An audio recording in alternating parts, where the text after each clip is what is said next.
кажа претходно дека Пато поминувал дека дури и времето на Самуил Василе тие времиња имало воена кула у карта на Идризи од 11 век, град Коритос се предпоставува, тоа можете да читате у Томовски овче поле од средниот век, се предпоставува дека била таму. Тука што можете да видите има многу различни камења, ама според старите како што се ни кажувале, според тоа деца што памтимо, снимките на МРТ од 80 и некоја што се гледа уствари тврдината каква била, тоа на крај што го видимо тие големи камења и огромни овие квадри тука позади, тоа е била Зора. Се после тоа е надградувано, затоа реално не може да се види јасен приказ на овој ниво на искупување што тоа била Зора, затоа што овие релативно површински наводи, а неколку метра од подземјата како што беше, колку смо смокнати, 10 метра да смо преко сила у некој предел. 20 па од прилика. Вака у Наѓип има 10 метра да е стигнато помалку. Например, ако гледаме таму, по метар, тука како паѓа. Ово место било што покажува за важноста на ова место. Ова место било активно користено од JNA за воени вежби. Значи тука се гледале блокови, камења, све, доека многу стоби, ова е постари од стоби од Хераклеја и од свето е постаро.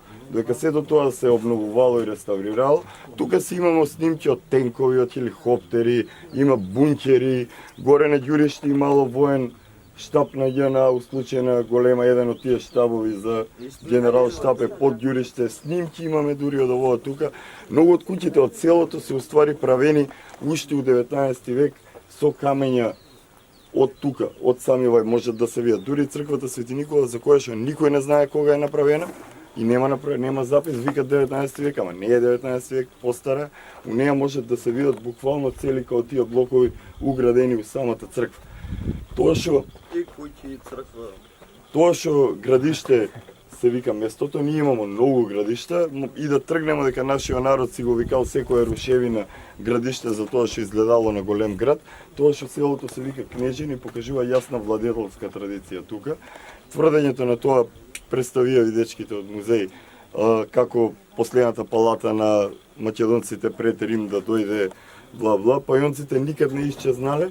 Они се само претопиле, значи од таму е тај наследен ген на многу што го имаме у 18 и 19 век, сигурно сте сите со различни презимиња од прадедо, чукундедо, ишол од едно село, друго народа на овие простори.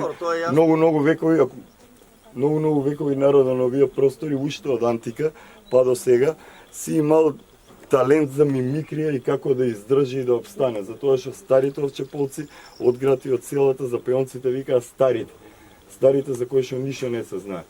Тоа се уствари луѓе од некое дамнешно време за кое што се надевам дека ќе бидеме живи да дознаеме повеќе. Овче поле има и други локалитети од време на пеонците, цело Овче поле е пеонија уствари и не само цели овај дел Вардарска Македонија како што е оваа денешна Република Македонија, е од Демир Капија нагоре све по пеонија тоа. Скопје никад не било Македонија, ни пеонија не било, Скопје било Дардани. На старите карти се гледа тоа.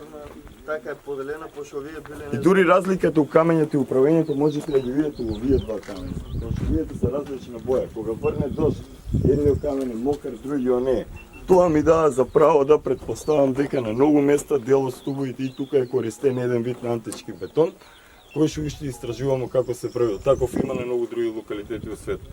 Од тука ќе ве спуште Аце доле има друга градба која што е прва најдена како комплекс од овај рид и ќе можете да знаете повеќе за вода, за тоа што претпоставуваат археолозите дека тоа било наводно ритуален базен, кој што ден денес се поплавува од подвода. Кога врне, оно е покриено, ама од подземје се пуне самото со вода. Значи од оздоле иде вода, од негде има шуплин. Фала ви за внимание. Инаку се надобро, што вика Никола, да, пајонците не прекинале, така било и со мајсторите и у античка Македонија која доаѓа Рим.